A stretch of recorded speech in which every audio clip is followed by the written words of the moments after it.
Hi, and welcome back to the Unscripted podcast, the podcast that is unscripted and unedited unless absolutely necessary. So you will hear me not know what to say and struggle with my words. That's how it is. Hi. So, for those of you who don't know me, hi, my name is Garance, and on this channel I talk about TV shows, cinema, and music. And as you saw in the title today, I am going to talk about Taylor Swift. But before that, I'm going to do my little intro. So in every podcast episode, I do a little intro about my personal life. If you don't care about it, which is fine, you can just skip. There's a timestamp in the description. If you want to go deep, no, if you want to deep dive, if you want to go straight into Taylor Swift, you can go to that timestamp. But if you want to hear me yab about my life a little bit, you can stay with me. Well, yeah. Okay, so hi. I'm looking at my hair a lot because basically what happened recently in my life. I'm shooting this. We are the 5th of November, which is only a couple of days before this video is supposed to go live. Which it's fine. I have excuses. So so basically, what happened to me recently? Uh, for Halloween, so a couple of days ago, not for Halloween actually, it was on the 1st of November. My theater group, we made a haunted house thing. And so I played a character, I had latex all over my face. I had my face was looking all burnt and stuff. And I was in a cage on light. I have bruises. Look, can you see them? I have bruises on both of my arms and also on my knees and on my feet because I was in a cage all night and I was shaking and screaming at people. And that's why my hair is like this because I had to dry my hair in a certain way and they've been weird ever since. So they're a bit weird. It's okay right now. Actually, today's okay. Yesterday was still weird, but today is actually okay. So, you know. But yes, I said we did that haunted house thing. It was so much fun. It was so much fun. I was kind of nervous because, well, first of all, I had fainted the day before. That's also what happened recently. I fainted the other day, and I was feeling weird for a couple of days. And it was nothing big, but it was just I was feeling tired and weird, and it was thank God my mom was still here because my mom was on vacation. She's a teacher, and she just started back. She went back to work on Monday. Actually, this is Wednesday, so 2 days ago, but she was still here. It was on Friday when it happened, and yeah, basically I fainted, and it wasn't fun. It was very painful because actually I fainted because I was on my period. It was the first day of my period, and I had extremely violent pain, and it has happened a couple of times in my life. But yeah, it hadn't happened in a while, and so that was very surprising and painful. And thank God my mom was there. But yeah, so I was feeling a bit weird, and my back was completely blocked for a couple of days. It's better now, but I was just feeling very physically like dead for a while. And I still did that haunted house thing. It was so much fun, and I had to the girl who did the makeup. She took about an hour because I it took most of my face. It took most of my face, and it was very hot because I wore the makeup for many hours, and so it was very hot. And I was like, oh my god, I'm gonna faint again. I did not, but it was so much fun. We had prepared all of the materials of the decors and everything a couple of days before. I had gone to help with the decors, and I spent the afternoon putting fake blood onto blouses and stuff. Just a lot of things, pretty fake blood everywhere. It was so much fun. I had so much fun, and yeah. So we did the haunted house thing, and we had just so much fun. And my sister and her boyfriend. Her boyfriend usually doesn't come to a theater. He comes to watch the show, but he doesn't act with us. But this time he was in a room. They were what was it? How do you say that in English? He was throwing knives at her, and she was on a giant thing, and she was with blood. It was very fun, and the makeup was great. The makeup artist we had, she was I don't know, a professional, but she does makeup a lot, and it was great. One of our friends, he was disguised as Pennywise, a clown, Pennywise clown, and he was looking horrible. It was so freaking scary. In his room, it was a hallway with just balloons, and he was at the end looking like this for blue lights. It was terrifying. I didn't do the whole thing because I didn't have the time, and also I'm very sensitive, so I don't think I would have made it through. But it was so great. And yeah, basically on the outside it was a thing cemetery. There were lots of crosses, lots of dead skeletons, things happening. And one of my friends, he was dressed as how do you say that in English? I don't know, a scarecrow, a very weird dead scarecrow. A scarecrow? Yes, I was a crow is a bird, but a scarecrow is the bird, the thing that scares the bird. Yeah, okay, that makes sense. And yeah, basically Then on the inside, there was just a lot of things. One of our friends, she's kind of small, and she has very very long black hair, like down to the hips. And so they made her into like a how do you call it, la dame blanche, like a weird, those ladies like very pale, very white, in a full like white dress with like long black hair that looks at you like this, and she like jump scared at people. And no, it was just very like, it was so much fun. It was so much fun, and I didn't think that I would last. Because I'm very sensitive. I'm very tired, and because I had fainted like the day before, I was very like feeling very weird.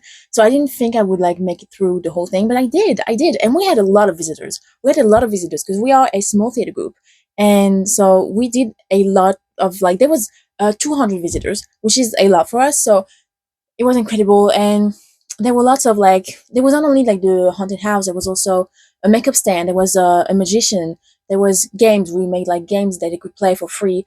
There was my mom was also there. She was dressed as like a witch. She had a wig and a hat, and she was handling selling the food and everything with other people. And everyone was dressed, everyone had some makeup, and it was so much fun. And there was no problem like during the haunted house, because at the end, like not the last one, but the one just before that, it was a group of boys, a group of teenage boys, because it was basically what happens in a haunted house. If you don't know, I assume that you know, but basically it's like a kind of a parkour. No, because a parkour in English means something else, but like it's a thing, you have to go through different rooms and people scare you, right? And so you go there with like by little groups, And one of the last groups, so it was a bunch of teenage boys, like maybe like 7 or 8 teenage boys. And the room right before me was a man with a chainsaw. If it's a real chainsaw, like you can they remove like the thing that makes you cut through things. So it was a real chainsaw, like he made the noise, but he was not dangerous. So don't worry, we made sure everything was safe. But basically, yeah, he would chase them with the chainsaw right up into my room. And so these teenage boys, they were so scared of the chainsaw, and they came into my room. And basically, what I do is that I stay quiet for a while, and then when they notice me, I like start screaming like very high at them. And so there was we didn't have walls in these rooms. It's like not no, I can't speak English. I can speak English, but basically things that can fall down. And they ran right into it, and then I screamed at them like right at that time, and they were so scared that they like the wall fell down. The wall fell down, and it was so much fun. It was so much fun. Someone threw candy at me. One of the men like threw candy in my cage. I was like, well, thank you. And we had a bunch of people. My mom did it. My aunt, my cousin came also to do it. And my aunt did not even recognize me because I was in a cage. And my cousin was like, "That's Garance." And my aunt was like, "Oh my god!" And yeah, but that was so much fun. And we are doing it next year. And this time it will be on like October 31st. So that will be so much fun. I just can't wait. I just can't wait. So it was a lot of fun. With my theater group, I am also working on our next show. We are doing Sister Act, the musical, and I am playing the main character. So I have a lot of songs and a lot of lines to learn, which has been stressing me out a little bit because the show is in like over a month, and I'm struggling with my lines a lot. So I'm kind of rehearsing every day, but it's a lot. It's a lot, and I'm having fun. It's very fun because the character I play, she's very like eccentric and out loud, which is very unlike me. But yeah, there's just a lot of work, and so yeah, it's a lot and has been stressing me out a little bit, but you know what, we'll get through it, because I feel like I always feel that way before the shows, but then actually everything is fine on stage. So I'm trying to not put too much pressure on myself, let's say. Okay, what else can I talk about? What happened in my life recently? I fainted, I did the horror thing, the theater thing. I don't know. That's pretty much everything that's happened in my life lately, because I don't go out much. Oh no, next week I'm going. Next week, no, in a couple of days, I'm going to go do some horse riding.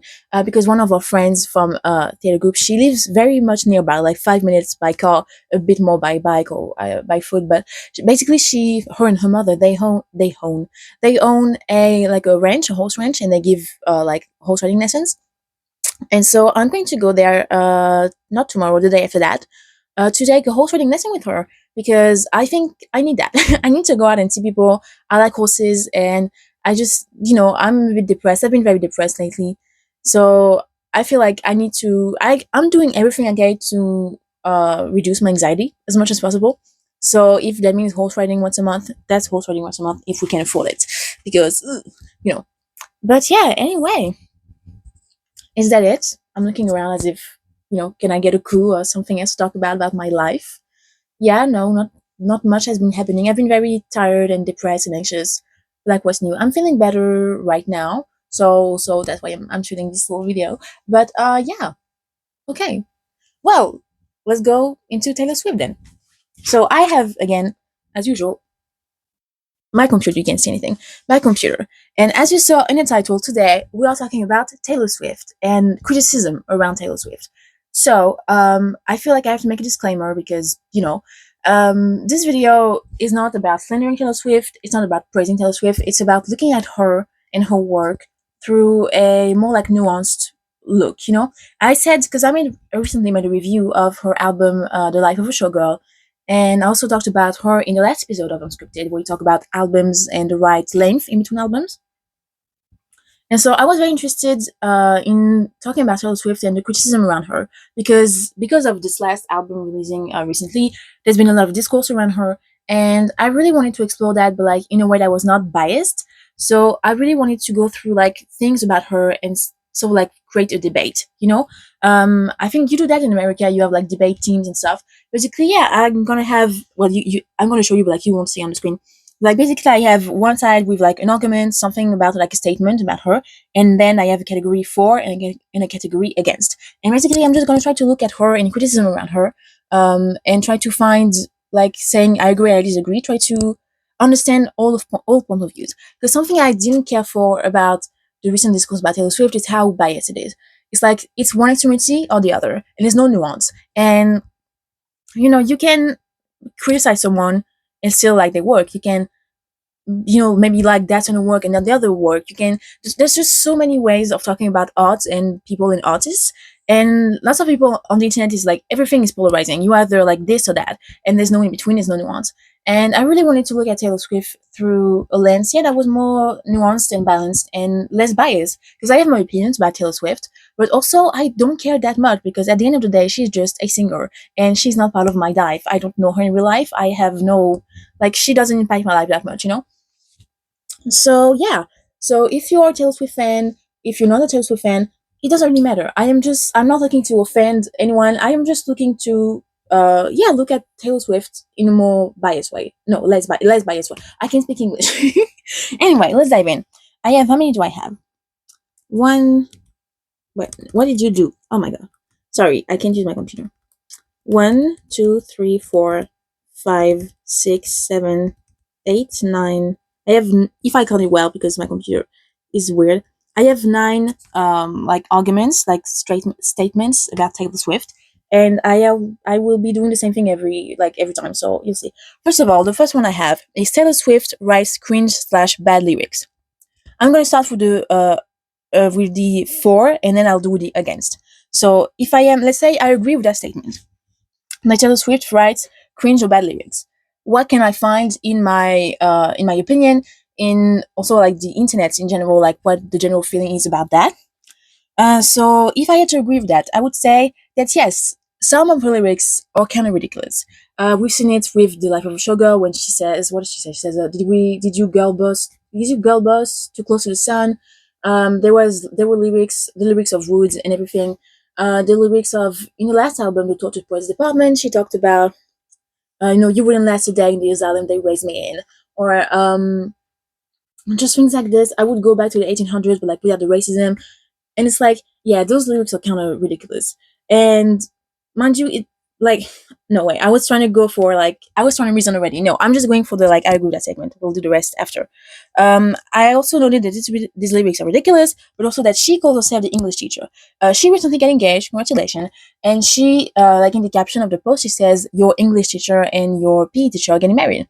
Basically, she calls herself the English teacher. She likes to reference art and literature in her writings and her songs and music videos. We've seen this with The Fate of Ophelia lately. So she calls herself the English teacher, and yet her lyrics, a lot of them are not that good. Like a lot of them are just cringe. Like, did you girl boss too close to the sun? What? And just like, it's not, the lyrics of Wood, it's not that they're bad, it's that they're not subtle. Like, it's not cute. It's not cute. I just don't know how to say it, but like, it's very not subtle, and it's not as deep as she thinks it is. In my review of her album, I said it feels like she writes things and she like name drops a character. She like talks about literature. She references something outful, like outful. She references something like from art and stuff, and she's like, I reference that. I am so smart and deep. Like, just because you referenced Ophelia in your song doesn't make you deep. Because the way she referenced Ophelia is just wrong. This is not like she clearly did not understand the story of Ophelia and like what she means in the play by Shakespeare.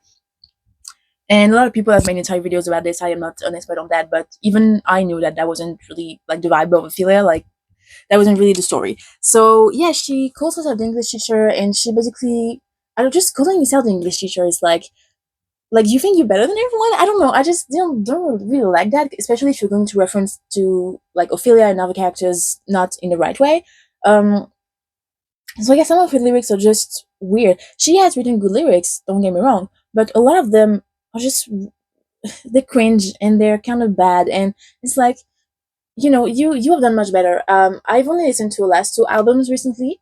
I didn't listen to the other ones, but apparently there's I always hear about Taylor Swift. She's a great writer, but then I listen to like the Torture Boys Apartment or the Life of a Showgirl, and I'm like, really?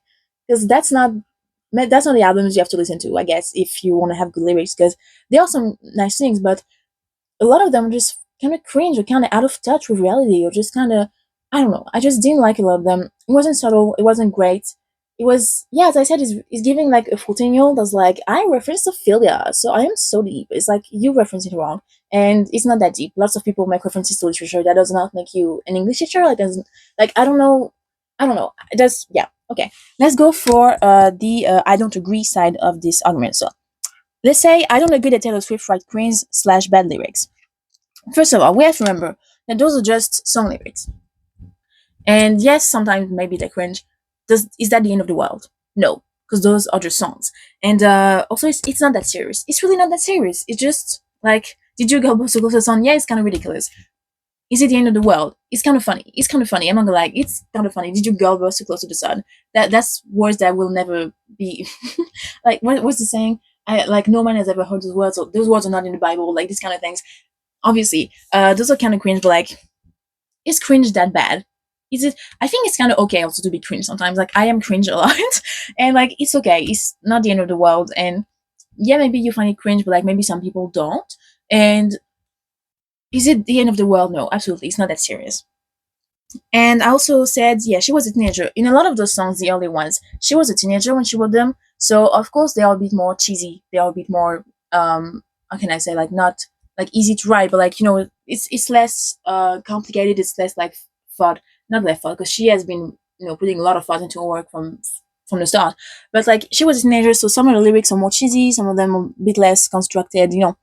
Like, again, she was a teenager, and again, is it really that serious if the lyrics, like, not all the lyrics are good? Because she has some good lyrics in her songs. There were some interesting lyrics, even in The Last Showgirl, The Last Showgirl, no, that's the movie. The Last Showgirl is a movie with Pamela Anderson. The Life of a Showgirl. Even in that album, she had some great songs, some great lyrics, and in the previous one too. So, the ridiculous or cringe lyrics, it's not all of them. I don't have a percentage right now to give you, but it's not all of them. So, like, is it that bad if every now and then you have a cringe lyric? No. In my opinion, it's so okay. So, yeah.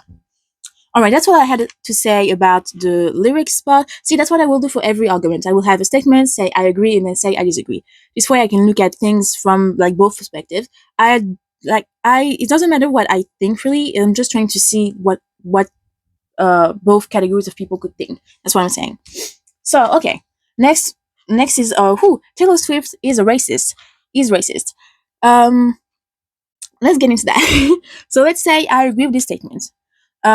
She has been accused of being racist yet again lately because of The Life of a Showgirl. During the song, what was it, Opalite?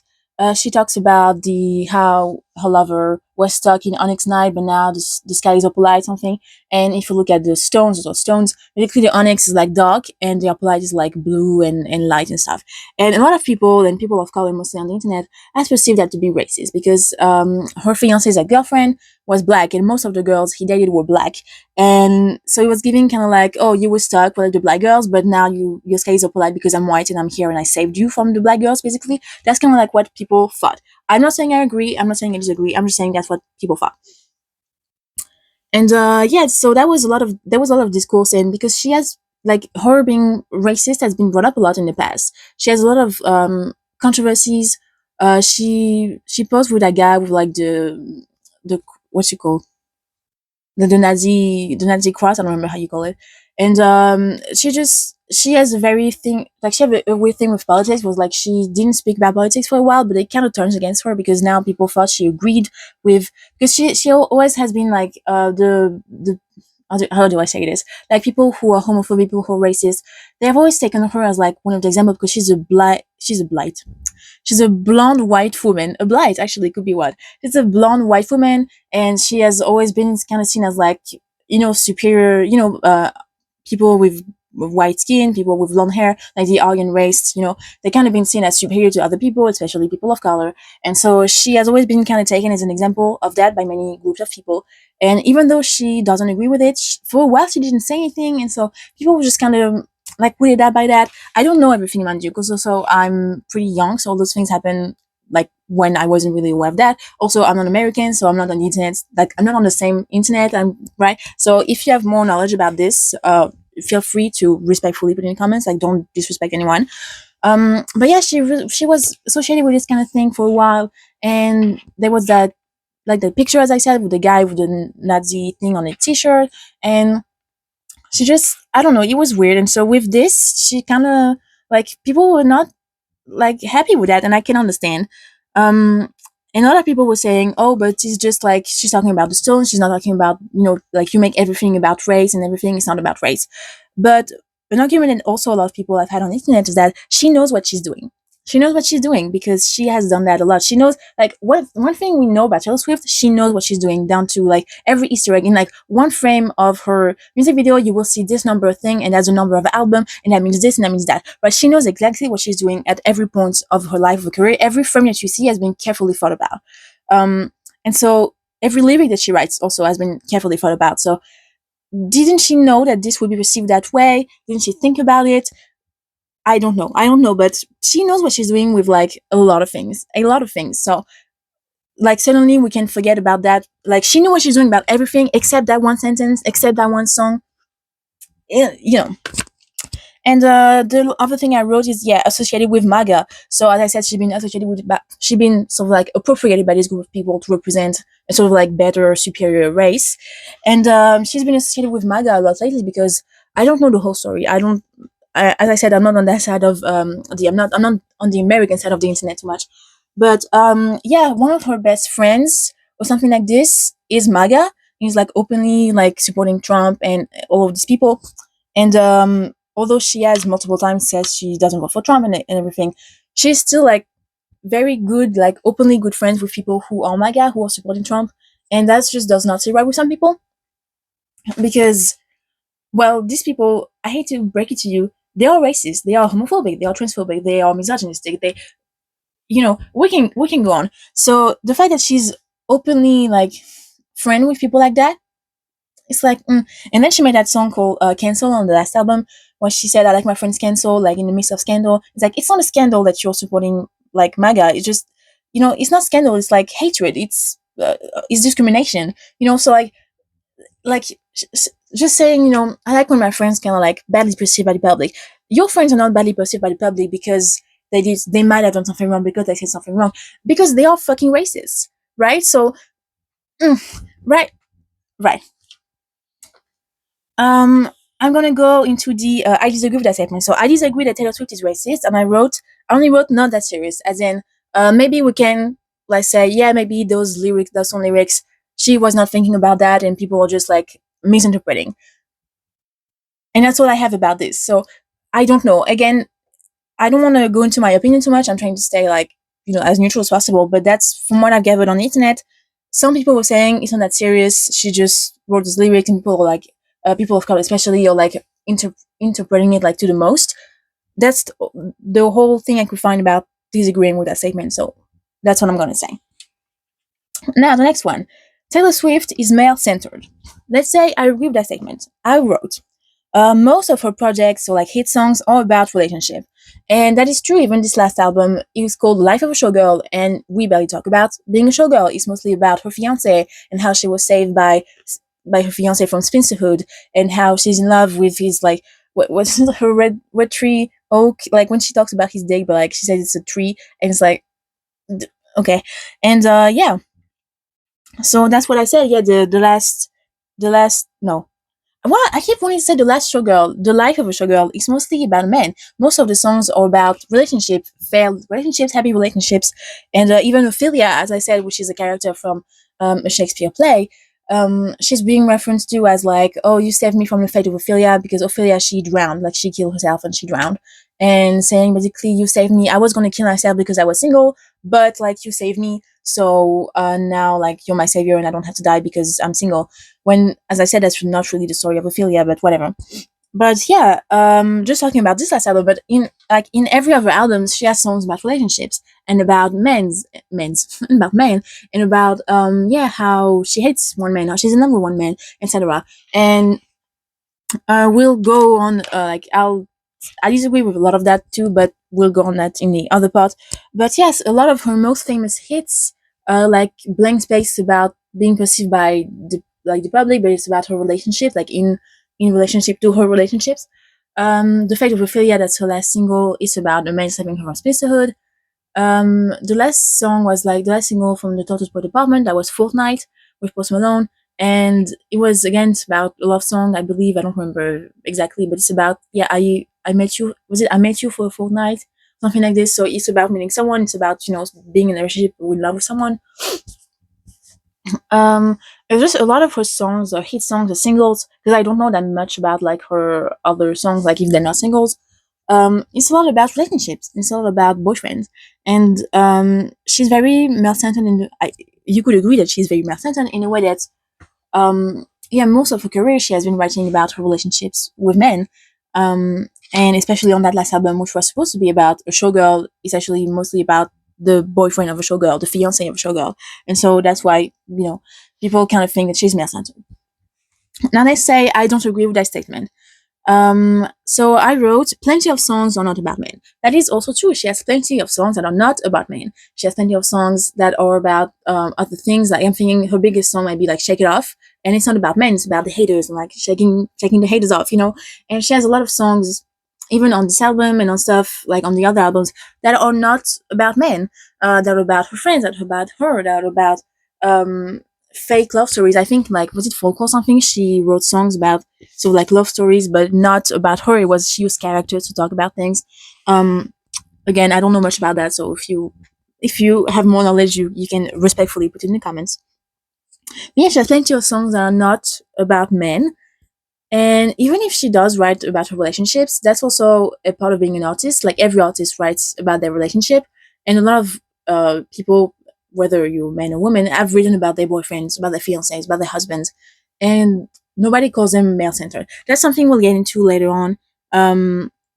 Yeah, that's something we'll get into later on, but right after actually.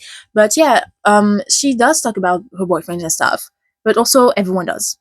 Everyone has relationships about as I can speak English. Everyone has songs about their relationships, to men, to women, to anyone, right? It's just everyone writes about their relationship because that's something that a lot of people go through. A lot of people date other people and get married and fall in love and stuff, and that's always been a topic in art in general, not just music.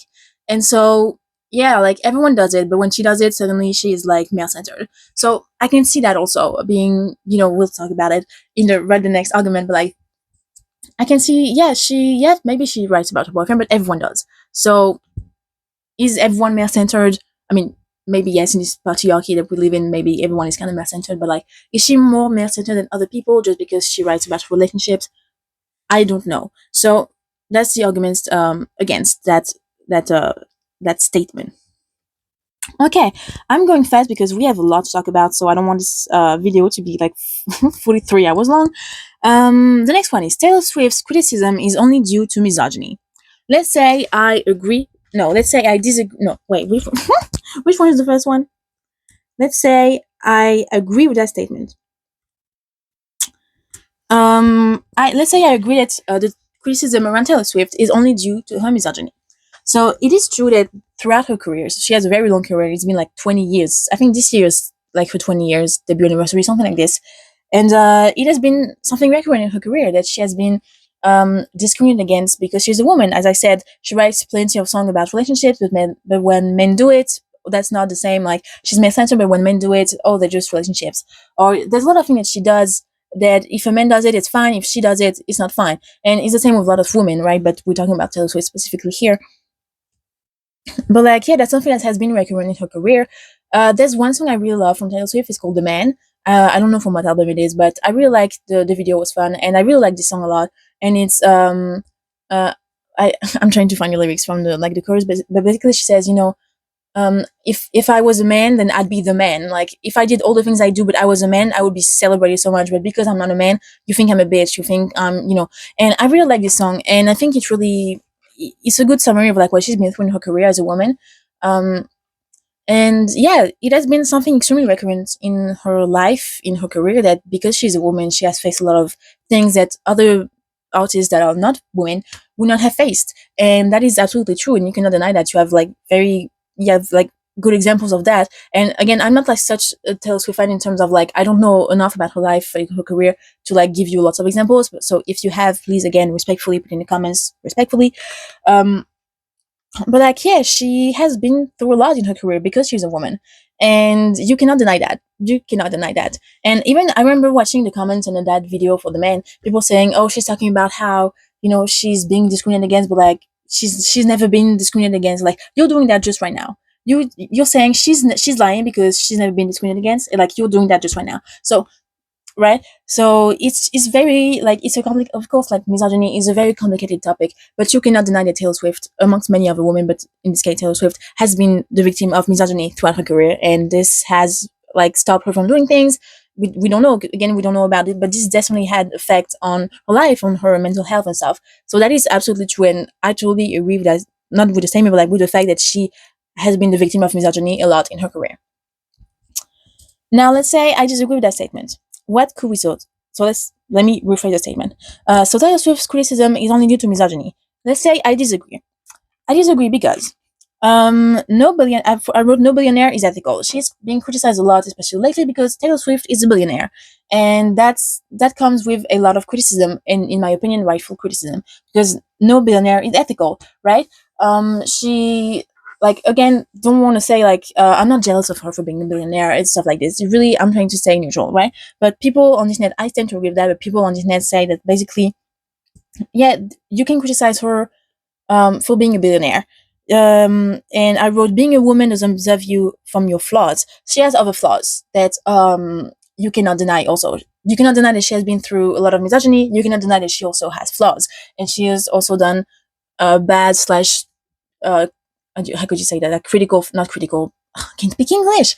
Like, things that could be critiqued, right? She has done those things too. And just because she's a woman doesn't excuse all those things. Like, yes, she experiences misogyny, but maybe we can also acknowledge that she also has flaws, and she also does things that are not quite ethical. She also is not like, she's not like, we don't, like, some people hate her. I don't hate her. Like, some people don't like her, and that has nothing to do with the fact that she's a woman. Some people don't like her music. That has nothing to do with the fact that she's a woman. She has other things going on. Like, you cannot just say, I'm a woman, so every criticism against me is misogyny. You can also have flaws, right? That doesn't make you flawless to be a woman. So, if I were to disagree with that statement, yeah, I would say that just because she's a woman doesn't mean that she doesn't have flaws and cannot be criticized for those flaws or those things that she says or does that might be perceived negatively. So yeah, again, I agree with a bit of both. So I don't want to like state my opinions like, that's my opinion, that's not my opinion. I agree with a bit of both, and I'm trying to stay neutral. So, next we have Taylor Swift keeps feuding with other girls. Let's say I agree with that statement. So in that last album alone, and again, I talked about it in my review, she basically addresses a feud with Charlie XCX. She talks about Kim Kardashian, and she basically shaded her fiance's ex-girlfriend. And she's also known for that famous beef with Katy Perry, amongst others that I might not know of, because again, I have limited knowledge of Taylor Swift. So yeah, she feuds with a lot of people, and especially with other girls, because I mean, with the whole Kim Kardashian thing, I know a little bit of the story. Basically, her and Kanye, like the whole like Kanye song. Sorry, I'm breathing weird. the whole like Kanye song, and basically her like Kim and Kanye manipulating that call, and making it seem like she lied and everything, and everyone hating on her.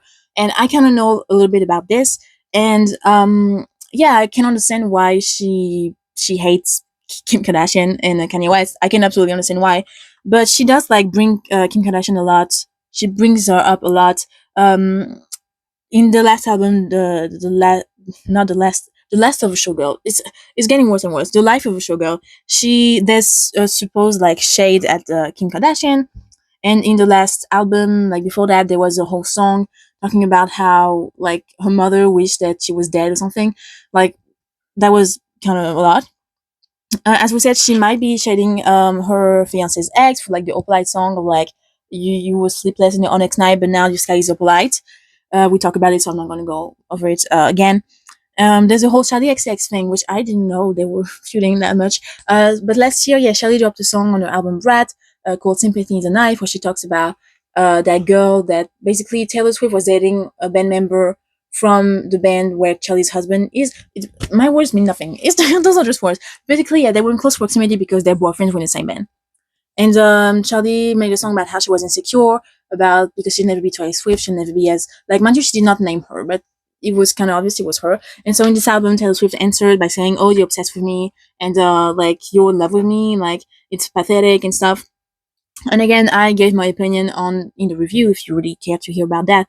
Um, and then there was the infamous Katie Beef, which started over like dancers, and that was like it took like so long. It took like 10 years, and now they're friends again. Apparently, like we haven't heard like from the two of them in a while, but like yeah, she has a lot of feuds with people, especially with girls, and like I just gave you like four on the top of my head, but there's lots that I don't know about. So you could agree that she has a lot of feuds, especially with girls.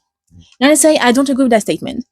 Mostly, I'm thinking mostly about the like Charlie XX thing. Yes, she did respond to Charlie, but also she has the right to respond because if Charlie kind of like attacked her in her song, she has the right to respond. If like Kim literally like tried to like I can explain like what Kim Kardashian tried to do to Taylor Swift, like it was horrible. And so the fact that she hates her, yeah, I absolutely understand that. And you might want to like if like when you write songs you talk about your life and your feelings and you absolutely fucking hate her, and I get that, and you should be allowed to write songs about that because that is a song about your feelings and your life, right? um and kind of same with like AD and everyone, like you have the right to express how you feel about someone, whether it's positive or not, and especially that person like attacks you, you have the right to respond, and you have the right to yeah just express your feelings. So yes, maybe she feels with other girls, you could agree with that, but you could also say she feels with like she doesn't feud for no reason, you know, she has reasons to attack or defend herself. So right. um we're gonna say a little bit on the topic, saying Taylor Swift is not a girl's girl. Let's say I agree with that statement. She has been known for as I said, attacking other girls like Charlie, like Kim, like Katie, a lot of times. Whether this is like right or wrong, we're not here for that, but she has been known to do that a lot. And that's why people sometimes don't think she's a girl's girl. She's not here like supporting other women, she's attacking other women. That's something you could agree with. And she's also known for blocking other artists. Like recently, she blocked Charlie XCX. She had blocked Billie Eilish. She like every time a girl drops, she drops a 20th variant of that album, a 20th variant of that song, in that country specifically, just to block this artist from reaching number one. Just to it has happened. That's what happened with Charlie XCX. When Brat was released, she dropped like a variant of the Total Sport Department, but like in UK version only, when like where Charlie's album was dropping. She dropped like a new version when Billy was dropping. She's known to block other people. She's known to like drop specifically on that day when other people were dropping to make sure that like they don't get number one. That's something that she seems to do. We don't know that that's on purpose, but something that she seems to do, and people have noticed that a lot about her. Is that she's always like trying to. She's not supporting other women in terms of like trying to uplift them. She's trying to block them from getting number one. She's trying to outsell them, like even though that's like 20th variant of that album, So that's something that has been seen by people on the internet, whether I agree with it or not. That's just I'm stating facts. If I were to be against that argument that Taylor is not a girl, she also has done a lot for women in the industry. She has opened many, many doors, especially in pop music. She has like the thing with like the masters, her reclaiming her rights, like buying her masters, and that's like a move that had never been done. She's doing a lot for women in general, women in the industry, women in art. And so again, that you cannot deny that she has done a lot of things, and she has said a lot of things about feminism and against discrimination against women. So right. Again, don't want to express my opinion because this is not what we're here for. Sorry, the cable is like, ugh. I've been recording for a while, so like my legs are getting a bit sleepy. Let's see what we have next. Are we almost done? We have a lot to go through still. This is gonna be the longest episode yet. The statement is the Swifties are crazy. Let's say I agree with that statement. You cannot deny that the Swifties, so Taylor Swift fans, have had some kind of like cult-like behavior. And they're also known to be a bit racist. So every time someone expresses an opinion about Taylor Swift, if it's negative, basically you're like guaranteed to receive hate and backlash, and especially racism. There are lots of like black creators that I follow that made reviews about the album and stuff like this, and that expressed their concern, especially about the song "Opalite" and the maybe racist lyrics. And every time they comment, there was Swifties calling them the N words, calling them like slurs, insulting them based on their race and stuff. And the Swifties have shown to be very violent to people, regardless of like, they might come after me even though I'm white, right? They will find ways to insult me. But basically, it's guaranteed that if you express a negative opinion about Taylor Swift, you're guaranteed to be insulted, especially if you're a person of color, and to lose a lot of like your subscribers, and to basically, yeah, they will like ruin your life if you express a negative opinion about their favorite pop star. They are also like people kind of think switches are crazy because they will buy any amount of variants. This time she dropped like Taylor dropped like 28 variants on that album, and you know that some Swifties have bought like all of them. It's the same album, the same songs, it's just the cover that changes, and you know they have bought all of them, and that's kind of crazy behavior. Because first of all, it's very wasteful. Like it's the same album, but you have 30 variants of the same album, and it's just the cover that changes.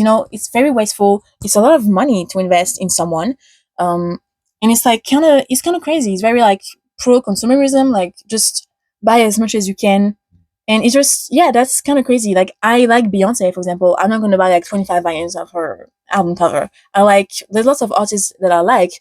I'm not going to buy like 25 different, right? It doesn't, like, if I want to support an artist, I'm going to buy maybe one if I can, because I also, the money is, but yeah, if I want to support like the artist, I'm going to buy one exemplary, do you say that in English, like one thing, like one album, one book. I've been known to for example, I have this book right here. It's called Voice of the Ocean by Kelsey Pichike. She's a YouTuber that I've been following for many years, and that's her debut novel, and I really wanted to support her, so I bought the book. And there are variants of that book. I have one like this, but there are variants for like the pages and stuff. I'm not going to buy all the variants because first of all I can't, but also, like, it's the same book. Why would I buy like 25 of them, So that's why also it's kind of like cult like behavior. Like anything she does, you have to buy it because like you're not a real fan if you don't have like the same album 25 times. Also, that's like it takes up a lot of room. Like I don't have enough room in my bedroom to have like 25 vinyls. Like, so right. Now let's say I disagree with the statement that the Swifties are crazy. You could argue that the Swifties are just a very loyal fan base, and that's something that you don't see. Like lots of artists have their fan bases, but like this fan base especially is extremely like loyal and will buy anything she does, and that just goes to show how Taylor Swift created a community and a group of people that really like they're tight. Like wait, I'm joking. Basically, yeah, the Swifties are just very loyal, and can you blame them for that? Like they want to support the artist, and if they have the money to do so, should they not be allowed to do whatever they want for that money? You know, and also talking about the racism and everything like this, not all Swifties are racist. Not all Swifties are like being mean and everything. Some Swifties are just normal, right? You cannot just generalize saying, oh, like I saw two Swifties who are racist, so every one of them is racist. No, of course not. There are some very normal people, just like there are like weird people everywhere, regardless of who they stand or who they are, right? You cannot just say like, oh, I saw one person that was like this, so the whole group is like that. There are definitely some people who are weird and racist and homophobic and everything, but that doesn't mean like the whole group of Swifties is like that. So, you know. Talking about variants, the statement is Taylor Swift releases too many variants. Let's say I agree with that statement. For that last album, she said, yeah, she released like 30 variants, and she has been known to do that for most of her, like, the last couple of albums. And that's a lot. That's a lot. And as I said, it's very wasteful because it requires a lot of money and it requires a lot of like material and transportation to produce that many variants. And what people don't like on this net also is that you have to cumulate variants for a complete album. For the Midnight album, she had like you had to buy like four, like when you like a clock or something. For this one, you have multiple like acoustic versions, I think. And you have to buy like you have one acoustic version on this version and another one on this version. And if you want like the whole acoustic versions, you have to buy like 7 different variants. And that's a lot. That's just a lot, and it's extremely wasteful. And it's just yeah, it's a lot, but we'll get into that. I was going to say something, but that's the next statement. Now let's say I disagree with that statement that Taylor Swift releases too many variants. She is not the only artist to release many variants. Everyone does that. That's just how it goes lately. Everyone has multiple like covers for their vinyls, for their DVDs, for their CDs. Sabrina Carpenter released an album and she had like 4 different covers. And even like I think it's not only the covers. Like, there's a cover and then you can change also the vinyl. It's not the same color, stuff like this.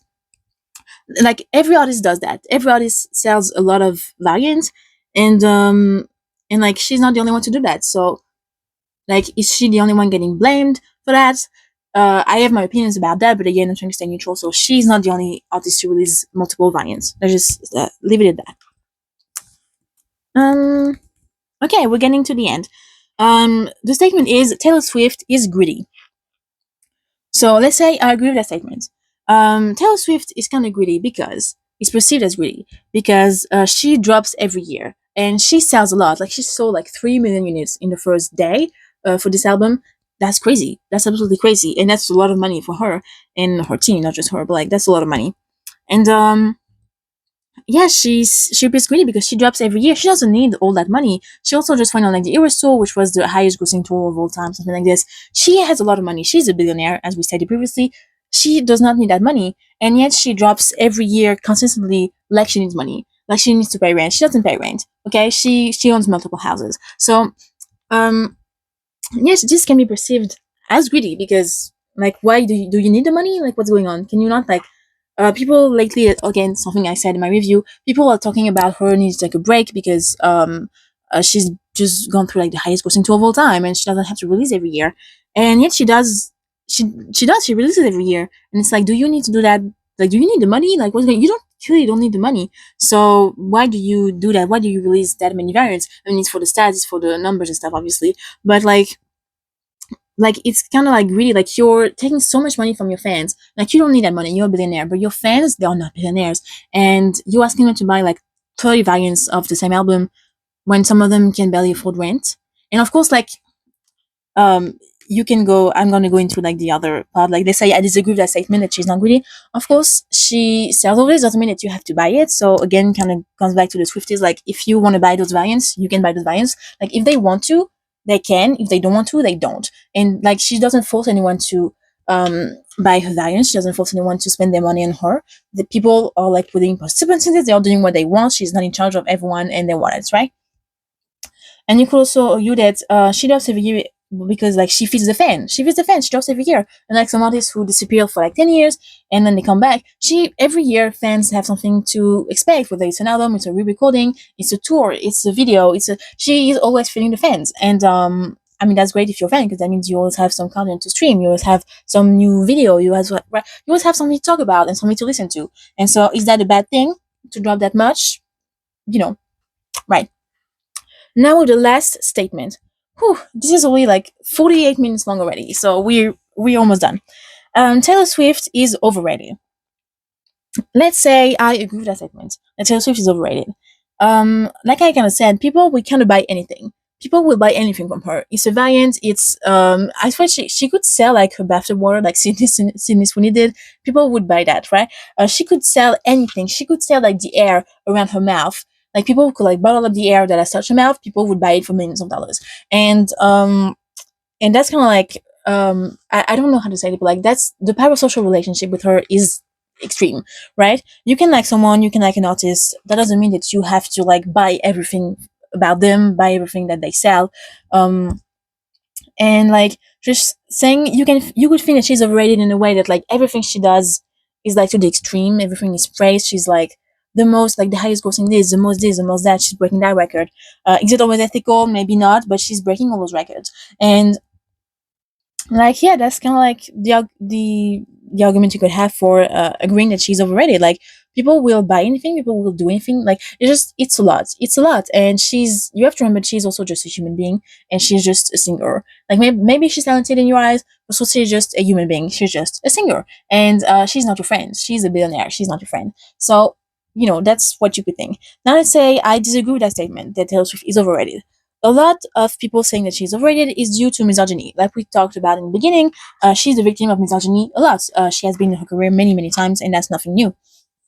It's also because a lot of people like to hate on pop music, because anything pop is inherently like shallow and bad and stupid, right? That also comes from misogyny, in my opinion, because pop music has always been more liked by females, like by female like listeners. I don't by females. Oh, who am I? Am I those like Alpha Bros podcast? Hugh.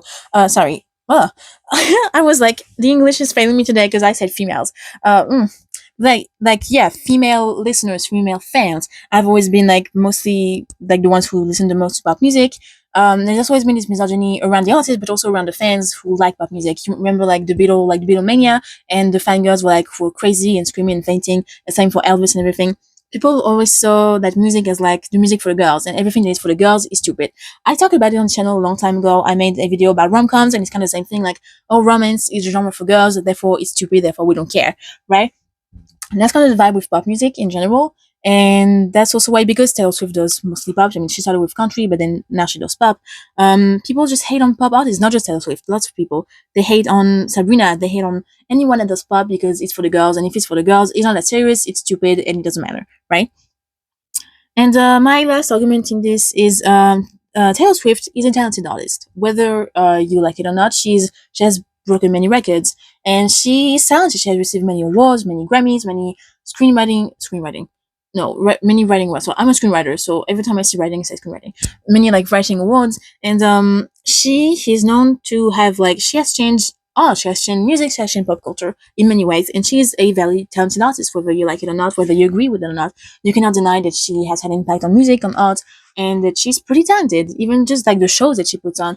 I watched some of her like performances at the Eras Tour and stuff like this. She always puts on a great show. So that requires talent. So yeah, that's it. I finished my little my little thing.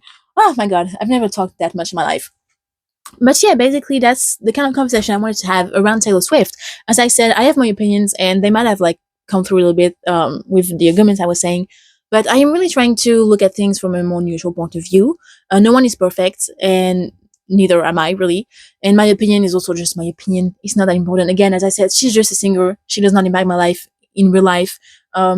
And you can just like, it's a nice conversation to have around ethics and around art, and that's just something I really wanted to talk about, because the internet is so polarizing. It was like you're either a Swiftie or you're a total hater. It's like you can be somewhere in the middle. I like some of her songs, like not the last album, but like I like some of her songs, I like some of her work. That doesn't mean that I can't criticize her. Just like I'm a big fan of Beyonce and her music, that does not mean that I agree with everything that she does or says, and that I can't criticize her. And the same with like everyone really. So I think it's important to stay nuanced and also respect people. You can disagree with people. Maybe some people love the last album and love the lyrics from Wood. I personally did not. Does that make us bad persons? No, because at the end of the day, it's also just an album. It's also just a song, and we are all allowed to have our opinions and to express them, as long as they are expressed respectfully and without calling other people like slurs and stuff. So feel free to let me know your opinion about all of this in the comments. Again, as I said, respectfully, we're not insulting anyone. I will delete anything. It's just to but yeah, just I love to have this conversation about Taylor Swift, because she's really polarizing figure in about culture and art recently. But maybe we could do that about other artists too. I don't know. We'll see about that. But yeah, that was the conversation about Taylor Swift. This is the longest episode that I've recorded ever. It's been like nearly an hour sitting on my bed. I have things to do. I have work to do. But like, yeah. Anyway, thank you very much for watching this video. I hope you enjoyed it. You can leave a like, comment, and subscribe. I have other episodes like this planned about TV shows and I don't remember, but like I have other videos explaining about a lot of things. So if you're interested, you can subscribe and stay with us.